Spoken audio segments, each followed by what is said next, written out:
നമസ്കാരം. അഗ്രിയ യൂട്യൂബ് ചാനലിന്റെ പുതിയൊരു വീഡിയോയിലേക്ക് എല്ലാവർക്കും സ്വാഗതം.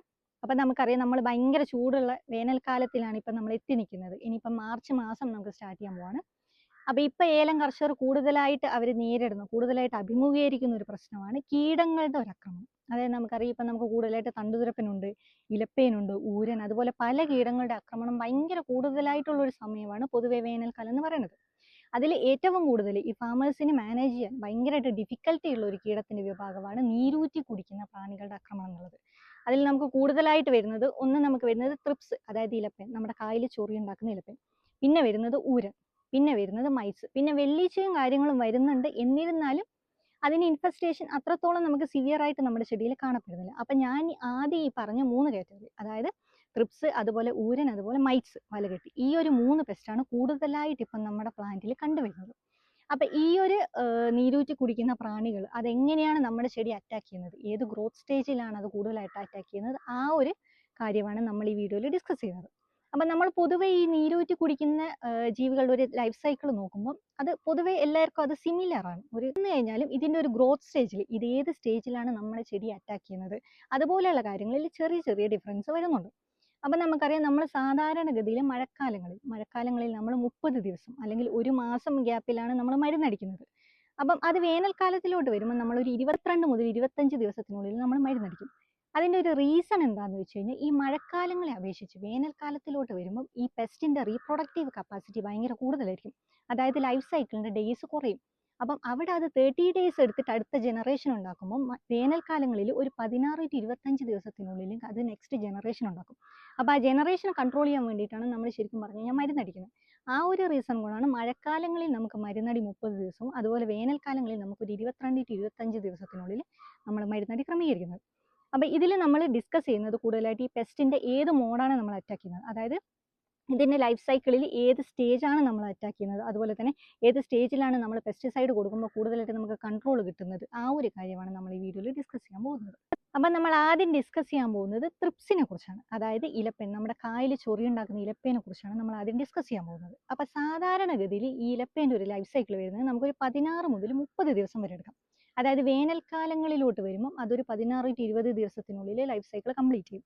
അപ്പം മഴക്കാലത്തിലോട്ട് വരുമ്പോൾ ഒരു 25 to 30 ഡേയ്സിനുള്ളിൽ മാത്രമേ അത് ലൈഫ് സൈക്കിൾ കംപ്ലീറ്റ് ചെയ്യത്തുള്ളൂ. അപ്പോൾ ഈ ത്രിപ്സ് എന്ന് പറയുമ്പോൾ അതിൻ്റെ ലൈഫ് സൈക്കിൾ നമുക്ക് 4 പാർട്ടായിട്ട് നമുക്ക് ഡിവൈഡ് ചെയ്യാൻ പറ്റും. അതിൽ എഗ്ഗ് വരുന്നുണ്ട്, അതുപോലെ ലാർവ അല്ലെങ്കിൽ നിംഫ് വരുന്നുണ്ട്, പിന്നെ അതിനൊരു പ്യൂപ്പൽ സ്റ്റേജും അഡൽട്ട് സ്റ്റേജുമാണ് വരുന്നത്. ഇതിൽ ആദ്യത്തെ സ്റ്റേജ്, അതായത് എഗ് സ്റ്റേജും പിന്നെ പ്യൂപ്പ എന്ന് പറയുന്ന സ്റ്റേജും നമുക്ക് ഒരു കാരണവശാലും നമുക്ക് ചെടിയിൽ നമുക്ക് ഡാമേജ് ഉണ്ടാക്കുന്നില്ല. ഇതിൽ നമുക്ക് രണ്ടാമത് വരുന്ന ലാർവൽ അല്ലെങ്കിൽ നിംഫൽ സ്റ്റേജ്, അതുപോലെ തന്നെ ലാസ്റ്റ് വരുന്ന അഡൽട്ട്, അത് മെച്യൂരിറ്റി ആയിട്ട് അത് വലിയ ആളായി കഴിഞ്ഞിട്ടുള്ള ആ ഒരു സ്റ്റേജുമാണ് നമുക്ക് കൂടുതലായിട്ട് നമ്മുടെ ചെടിയിൽ ഡാമേജ് ഉണ്ടാക്കുന്നത്.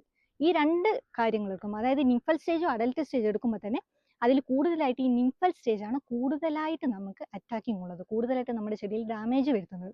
കാരണം ഒരു 9 to 15 ദിവസത്തോളം ഈ നിംഫൽ സ്റ്റേജിലാണ് ഈ പെസ്റ്റ് ജീവിക്കുന്നത്. അത് കഴിഞ്ഞിട്ടാണ് ഈ കീടം പ്യൂപ്പൽ സ്റ്റേജിൽ വന്നിട്ട് പിന്നീട് അഡൽട്ട് സ്റ്റേജാണ്. അഡൽട്ട് സ്റ്റേജ് നമുക്കൊരു 1-2 ദിവസം മാത്രം ദൈർഘ്യമുള്ള ഒരു സ്റ്റേജാണ് അതിൻ്റെ അഡൽട്ട് സ്റ്റേജ്. അതുകൊണ്ട് കൂടുതലായിട്ട് നമുക്ക് ഡാമേജ് ഉണ്ടാക്കുന്നത് ഈ നിംഫൽ സ്റ്റേജാണ്. അപ്പം നിങ്ങൾക്ക് ഇത് ഐഡന്റിഫൈ ചെയ്യാൻ വേണ്ടിയിട്ട് നിങ്ങൾക്കിപ്പോൾ പുതുശരത്തിൽ, അപ്പം പുതുതായിട്ട് വരുന്ന ശരത്തിലും അതുപോലെ പുതുതായിട്ട് വരുന്ന സോഫ്റ്റ് ആയിട്ടുള്ള ടിഷ്യൂസിലാണ് കൂടുതലായിട്ട് പെസ്റ്റ് അറ്റാക്ക് കൂടുതൽ. അതിപ്പോൾ തണ്ടുതുരപ്പൻ്റെ കേസിലായി കഴിഞ്ഞാലും ഏതൊരു പെസ്റ്റിൻ്റെ കേസിലായി കഴിഞ്ഞാലും നമുക്ക് സോഫ്റ്റ് ടിഷ്യൂസിലാണ് അറ്റാക്ക് കൂടുതലായിട്ട് വരുന്നത്.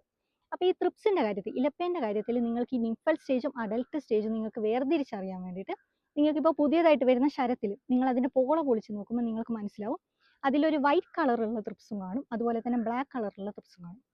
അതിനകത്ത് വൈറ്റ് കളറുള്ള അല്ലെങ്കിൽ ലൈറ്റ് യെല്ലോ ആയിട്ടുള്ള കളറാണ് ഇതിൻ്റെ നിംഫൽ സ്റ്റേജ് വരുന്നത്. അതുപോലെ തന്നെ ബ്ലാക്ക് കളർ ഉള്ളതാണ് ഇതിൻ്റെ അഡൽട്ട് സ്റ്റേജ് വരുന്നത്. അപ്പോൾ ഇതിൽ ലൈറ്റ് യെല്ലോ കളർ അല്ലെങ്കിൽ വൈറ്റ് കളറുള്ള നിംഫൽ സ്റ്റേജാണ് കൂടുതലായിട്ട് നമുക്ക് ഡാമേജ് ഉണ്ടാക്കുന്നത്. അപ്പോൾ ഈ ഒരു ത്രിപ്സിൻ്റെ ഇലപ്പേൻ്റെ ആക്രമണ രീതി ഇതെങ്ങനെയാണ് നമ്മുടെ പ്ലാന്റിനെ അറ്റാക്ക് ചെയ്യുന്നതെന്ന് വെച്ച് കഴിഞ്ഞാൽ ഇതിനെ നമ്മൾ റാസ്പിംഗ് ആൻഡ് സക്കിംഗ് എന്ന് പറയും. അതായത് ചെറുതായിട്ട് നമ്മുടെ കായിലാണെങ്കിലും ശരത്തിലാണെങ്കിലും പല്ല് കൊണ്ട് ചെറുതായിട്ട് സ്ക്രാച്ച് ചെയ്തിട്ട് നീരൂറ്റി കുടിക്കുന്ന ഒരു വിധത്തിലാണ് ഇത് നമ്മുടെ ചെടിയെ അറ്റാക്ക് ചെയ്യുന്നത്.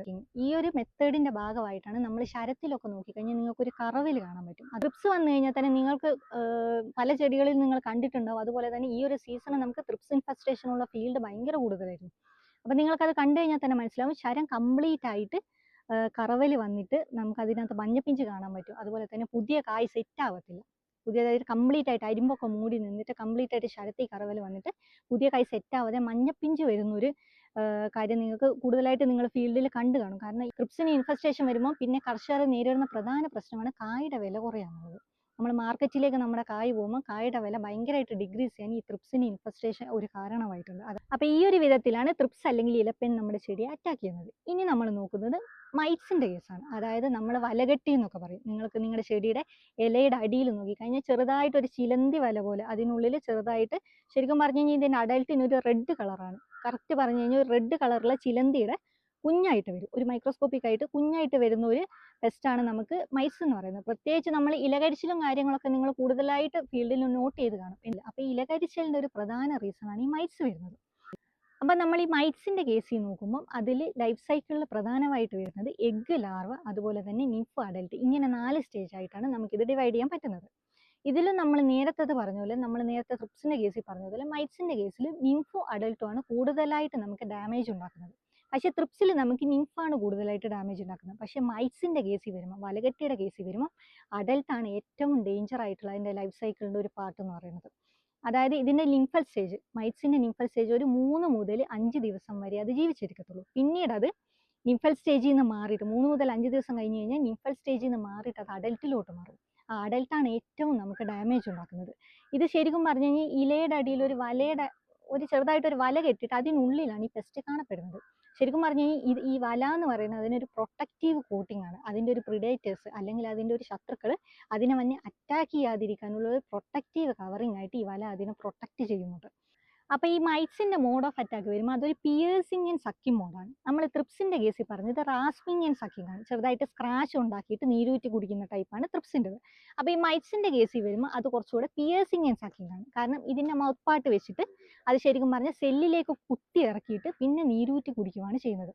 അപ്പോൾ ഈ ട്രിപ്സിനെ അപേക്ഷിച്ച് ഏറ്റവും കൂടുതൽ നമുക്ക് ഡാമേജ് ഉണ്ടാക്കുന്ന ഒരു പെസ്റ്റ് വിഭാഗമാണ് മൈറ്റ്സ് എന്ന് പറയുന്നത്. അപ്പം നമുക്കറിയാം നമ്മുടെ ചെടിയിൽ ഇലകളിലാണ് ഫോട്ടോസിന്തസിസ് നടക്കുന്നത്. അതിനെ നമുക്ക് സഹായിക്കുന്ന ഒരു ഘടകമാണ് ക്ലോറോഫിൽ എന്ന് പറയുന്നത്. അപ്പോൾ ഈ മൈറ്റ്സ് ശരിക്കും പറഞ്ഞു കഴിഞ്ഞാൽ നീരൂറ്റി കുടിക്കുമ്പോൾ ഇലകളിലെ സെൽസിൽ മാത്രമല്ല ക്ലോറോഫില്ലിലും കൂടെ നീരാണ് ഇത് ഊറ്റി കുടിക്കുന്നത്. അപ്പോൾ അതിൻ്റെ ഒരു ഭാഗമായിട്ട് ഫോട്ടോസിന്തസിൽ റിഡക്ഷൻ വരും. ഭയങ്കരമായിട്ട് ഫോട്ടോസിന്തസിസ് കുറയും. അതോടെ നമ്മുടെ ചെടിയിൽ ഉണ്ടാക്കുന്ന ഫുഡിൻ്റെ ഒരളവും കുറയും, ഈൽഡും ഭയങ്കരമായിട്ട് നമുക്ക് കുറയാനിടയും. അതുകൂടാതെ തന്നെ ഞാൻ നേരത്തെ പറഞ്ഞ പോലെ ഇലയുടെ അടിയിൽ ഒരു വല കെട്ടിയിട്ട് അതിനുള്ളിലാണ് ഈ പെസ്റ്റ് കാണപ്പെടുന്നത്. അപ്പോൾ ഈ വല കെട്ടുന്നത് കൊണ്ട് തന്നെ അതിലേക്ക് കൂടുതലായിട്ട് ഡസ്റ്റും കാര്യങ്ങളും, അതായത് പൊടിയും കാര്യങ്ങളും വന്നിട്ട് അതിനകത്ത് ട്രാപ്പ് ചെയ്യപ്പെടും, അതിനകത്ത് അകപ്പെടും. അപ്പം ഈ ചെടിക്ക് നമ്മളിപ്പം മനുഷ്യരെങ്ങനെയാണ് ശ്വസിക്കുന്നത് അതുപോലെ തന്നെ ഈ സ്റ്റൊമാറ്റ വഴി നമ്മുടെ ചെടിയുടെ ഇലകൾ ശ്വസിക്കുന്നുണ്ട്. അപ്പോൾ ഈ ഒരു വലകെട്ടി ഉള്ളത് കൊണ്ട് തന്നെ, ഈ ഒരു വലയുടെ സാന്നിധ്യം ഉള്ളത് കൊണ്ട് തന്നെ അതിൻ്റെ ഒരു റെസ്പിറേഷനിൽ ഒരു ബ്ലോക്കേജ് ആണ് അവിടെ ഉണ്ടാകുന്നത്. അതുകൊണ്ടാണ് ചെടിയുടെ ഒരു കംപ്ലീറ്റ് മെറ്റബോളിക് പ്രോസസ്സിനെയാണ് ഈ മൈറ്റ്സിൻ്റെ ഇൻഫെസ്റ്റേഷൻ വഴി അത് ബാധിക്കുന്നത്, ഈ ട്രിപ്സിനെ അപേക്ഷിച്ച്. അപ്പം ഇതൊക്കെയാണ് ഈ മൈറ്റ്സിൻ്റെ ഒരു മോഡ് ഓഫ് അറ്റാക്കും കാര്യങ്ങളും വരുന്നത്. അപ്പം നെക്സ്റ്റ് നമ്മൾ പറയുന്ന ഒരു പെസ്റ്റിൻ്റെ വിഭാഗമാണ് ഊരൻ. ഊരൻ എന്ന് പറയുന്നത് നമുക്കറിയാം, ഇപ്പോൾ കൂടുതലായിട്ട് നമുക്ക് ഭയങ്കരമായിട്ട് കണ്ടുവരുന്ന ഒരു പെസ്റ്റ് വിഭാഗമാണ് ഊരൻ എന്ന് പറയുന്നത്. പല ആൾക്കാരും പറയും ചെടിയിൽ വെള്ളപ്പൂപ്പൽ കാണപ്പെടുന്നുണ്ടെന്ന് പറഞ്ഞിട്ട് നമ്മൾ പല ആൾക്കാരും വിളിക്കാറുണ്ട്, അതിൻ്റെ ഒരു കൺട്രോൾ മെഷേഴ്സ് ചോദിക്കാറുണ്ട്. ആ ഒരു പെസ്റ്റിനാണ് നമ്മൾ ഊരൻ എന്ന് പറയുന്നത്. അപ്പോൾ ഈ ഊരൻ്റെ കേസ് വരുമ്പോൾ നമ്മൾ നേരത്തെ ഡിസ്കസ് ചെയ്ത ഇലപ്പേൻ്റെതും വലകെട്ടിയുടെ ലൈഫ് സൈക്കിളിൽ നിന്നും ഭയങ്കര ഡിഫറെൻ്റ് ആയിട്ടുള്ള ഒരു ലൈഫ് സൈക്കിളാണ് ശരിക്കും പറഞ്ഞു കഴിഞ്ഞാൽ ഊരൻ എന്ന് പറയുന്നത്. ഇതിനകത്ത് 3 സ്റ്റേജേ വരുന്നുള്ളൂ. എഗ്ഗും വരുന്നുണ്ട്, നിംഫും വരുന്നുണ്ട്, അതുപോലെ തന്നെ അഡൽട്ടും വരുന്നുണ്ട്. അപ്പോൾ ശരിക്കും പറഞ്ഞു കഴിഞ്ഞാൽ ഈ ട്രിപ്സിലും, അതായത് ഇലപ്പേനിലും മൈറ്റ്സിലും ശരിക്കും പറഞ്ഞാൽ ഫീമെയിലും മെയിലും, അതിലെ സ്ത്രീകളും പുരുഷന്മാരും രണ്ടുപേരും നമ്മുടെ ചെടിയെ അറ്റാക്ക് ചെയ്യും. പക്ഷേ ഈ സ്കെയിൽസിൻ്റെ കാര്യത്തിൽ വരുമ്പോൾ, ഊരൻ്റെ കാര്യത്തിൽ വരുമ്പോൾ ഇതിലെ മെയിൽസ്, അതായത് പുരുഷന്മാരെന്ന് പറയുന്നത് ഭയങ്കര ഡീസൻ്റ് ആയിട്ടുള്ള ആൾക്കാരാണ്. അവരെ നമ്മുടെ ചെടിയെ ഒന്നും ചെയ്യുന്നില്ല. പക്ഷേ ഇതിൽ ഈ ഫീമെയിൽസ് എന്ന് പറയുമ്പോൾ, അതായത് സ്ത്രീകളാണ് നമ്മുടെ ചെടിയിൽ ശരിക്കും നീരൂറ്റി കുടിച്ചിട്ട് ചെടിക്ക് ഒരു ഡാമേജ് ഉണ്ടാക്കുന്നത്. അതിലെ ഫീമെയിൽസാണ്. ചെടിയിൽ നിൽക്കുന്ന സ്കെയിൽസിന് ഒരു കോട്ടിംഗ് ഉണ്ട്. അതിൻ്റെ പുറത്തുള്ളൊരു ഷെല്ല്, ഒരു വൈറ്റ് കളറിലെ ഷെല്ല്, അതാണ് നമ്മൾ വെള്ള കളറിൽ പറയുന്നത്. ഒരു കട്ടി കൂടി ഒരു ഷെല്ലുണ്ട് ഇതിന് പുറംതൊടിന്. അപ്പോൾ ഈ ചെടിയിൽ നിൽക്കുന്ന ഈ കീടം അതിൻ്റെ ഈ ഷെല്ലിനുള്ളിലായിട്ട് അത് മുട്ടയിടുന്നു, അവിടെ വെച്ച് വിരിയുന്നത്. അത് വിരിഞ്ഞതിന് ശേഷമാണ് ഇത് നിംഫൽ സ്റ്റേജിലോട്ട് മാറുന്നത്. ഈ നിംഫൽ സ്റ്റേജിന് തന്നെ 2 സ്റ്റേജ് ഉണ്ട്. അതിൽ ഒന്നിന് മൂവ് ചെയ്യാൻ പറ്റും. അതായത് ഒരു സ്ഥലത്ത് നിന്ന് അത് മുട്ട വിരിഞ്ഞു കഴിഞ്ഞിട്ട് ആദ്യം ഉണ്ടാകുന്ന ആ നിംഫൽ സ്റ്റേജിന് പ്ലാന്റിൻ്റെ ഒരു സ്ഥലത്ത് നിന്ന് മൂവ് ചെയ്തിട്ട് മറ്റൊരു സ്ഥലത്തേക്ക് പോകാൻ പറ്റും. അപ്പോൾ ഈ ഒരു സ്റ്റേജിൽ, അതായത് മൂവ് ചെയ്യാൻ പറ്റുന്ന ഒരു സ്റ്റേജിൽ ശരിക്കും പറഞ്ഞു കഴിഞ്ഞാൽ അതൊരു പ്രാണിയെ പോലെ തന്നെ ആയിരിക്കും. അതിന് കാലും ആൻറ്റിനകളൊക്കെ ഉണ്ട്, അവയവങ്ങളൊക്കെ ഉണ്ട്, സെൻസേഴ്സൊക്കെ ഉണ്ട്. അപ്പം ആ സമയത്ത് പക്ഷേ ഇതിന് ആ പ്രൊട്ടക്റ്റീവ് കോട്ടിംഗ് ഇല്ല. അപ്പോൾ ആ സമയങ്ങളിലാണ് നമ്മൾ മരുന്നടിക്കുന്നതെങ്കിൽ ജസ്റ്റ് ഒരു കോണ്ടാക്ട് പെസ്റ്റിസൈഡ് കൊണ്ട് തന്നെ നമുക്ക് ഇതിനെ കൊല്ലാൻ പറ്റും. പിന്നെ ഈ നിംഫൽ സ്റ്റേജിൽ നിന്ന് അടുത്ത നിംഫൽ സ്റ്റേജിന് നമ്മൾ സെറ്റിൽഡ് സ്റ്റേജ് എന്ന് പറയും. ഒരു പ്ലാന്റ് പാർട്ടി പോയിട്ട് ഇതവിടെ സക്ക് ചെയ്ത് നിൽക്കുന്ന ഒരു സ്റ്റേജിനാണ് നമ്മൾ സെറ്റിൽഡ് സ്റ്റേജ് എന്ന് പറയുന്നത്. പിന്നെ ആ സെറ്റിൽഡ് സ്റ്റേജിൽ വെച്ചിട്ടാണ് ഇവർക്ക് ആ പ്രൊട്ടക്റ്റീവ് കോട്ടിങ് അവിടെ ഉണ്ടാകുന്നത്. അതായത് ഇതിന് പുറത്തൊരു ഷെല്ല് ഉണ്ടാകുന്നത് ആ സെറ്റിൽഡ് സ്റ്റേജിലാണ്. ആ സെറ്റിൽഡ് സ്റ്റേജിൽ തന്നെ ഇത് ആ പ്ലാന്റിൽ പോയിട്ട് സെറ്റിൽ ചെയ്തതിന് ശേഷം ശരിക്കും പറഞ്ഞു കഴിഞ്ഞാൽ ആദ്യം ആ സ്റ്റേജിൽ ഉണ്ടായിരുന്ന ഇതിൻ്റെ കാലും ആൻറ്റീനാസും ഒക്കെ തന്നെ നശിച്ചു. പിന്നെ ഇതിന് മൂവ് ചെയ്യാൻ പറ്റത്തില്ല. അപ്പം ഈ ഒരു സ്റ്റേജ്, അതായത് സെറ്റിൽഡ് സ്റ്റേജിലാണ് ഇത് കൂടുതലായിട്ട് ഡാമേജ് ഉണ്ടാക്കുന്നത്. സെറ്റിൽ ചെയ്തിട്ട് അവിടെ നിന്നാണ് ഇത് നീരൂറ്റി കുടിക്കുന്നത്. അതുപോലെ തന്നെ നമ്മൾ നേരത്തെ ഡിസ്കസ് ചെയ്തത് ഇതിനകത്ത് നിഫും അഡൽട്ടും ആണ് നമുക്ക് കൂടുതലായിട്ട് ഡാമേജ് ഉണ്ടാക്കുന്നത്. അപ്പോൾ ഇതിന് ഞാൻ നേരത്തെ പറഞ്ഞല്ലോ ഒരു പ്രൊട്ടക്റ്റീവ് കോട്ടിങ് ഉള്ളത് കൊണ്ട് തന്നെ നമുക്കിതിന് പെസ്റ്റിസൈഡ് അടിച്ചു കഴിഞ്ഞാൽ, നിങ്ങളിപ്പോൾ കട്ടിയുള്ള പെസ്റ്റിസൈഡ് അടിച്ചു കഴിഞ്ഞാൽ കുറച്ചുകൂടെ ഇതിൻ്റെ ഒരു എഫിക്കസി കൂടാൻ, അതായത് നമുക്കതിന് കൺട്രോൾ കുറവായിരിക്കും. അപ്പം നീരൂറ്റി കുടിക്കുന്ന ജീവികൾ നമ്മുടെ പ്ലാന്റിൽ കൂടുതലായിട്ട്, നമ്മുടെ ചെടിയിൽ കൂടുതലായിട്ട് കാണപ്പെടുന്ന പെസ്റ്റിൻ്റെ ഒരു ലൈഫ് സൈക്കിൾ, അതെങ്ങനെയാണ് നമ്മുടെ ചെടിയെ ആക്രമിക്കുന്നത്, ഏതൊക്കെ സ്റ്റേജിലാണ് ആക്രമണം വരുന്നത്, ഈ ഒരു കാര്യങ്ങളാണ് നമ്മൾ കൂടുതലായിട്ട് ഡിസ്കസ് ചെയ്തേക്കുന്നത്. അപ്പം ഇനി നമുക്കൊരു നെക്സ്റ്റ് പാർട്ടിലായിട്ട് ഇതിനെ എങ്ങനെയൊക്കെ നിയന്ത്രിക്കുക, ഇതിൻ്റെ നിയന്ത്രണ മാർഗ്ഗങ്ങൾ എന്തൊക്കെയാണ്, എങ്ങനെയാണ് ഇതിൻ്റെ ഒരു നിയന്ത്രണ മാർഗ്ഗങ്ങൾ കൂടുതൽ ഫലപ്രദമാക്കാൻ പറ്റുന്നത് എന്നുള്ള കാര്യങ്ങൾ നമ്മൾ ഇനിയിപ്പോൾ അടുത്ത വീഡിയോയിൽ ഇതിൻ്റെ പാർട്ട് 2 ആയിട്ട് നമ്മൾ ഡിസ്കസ് ചെയ്യുന്നതാണ്.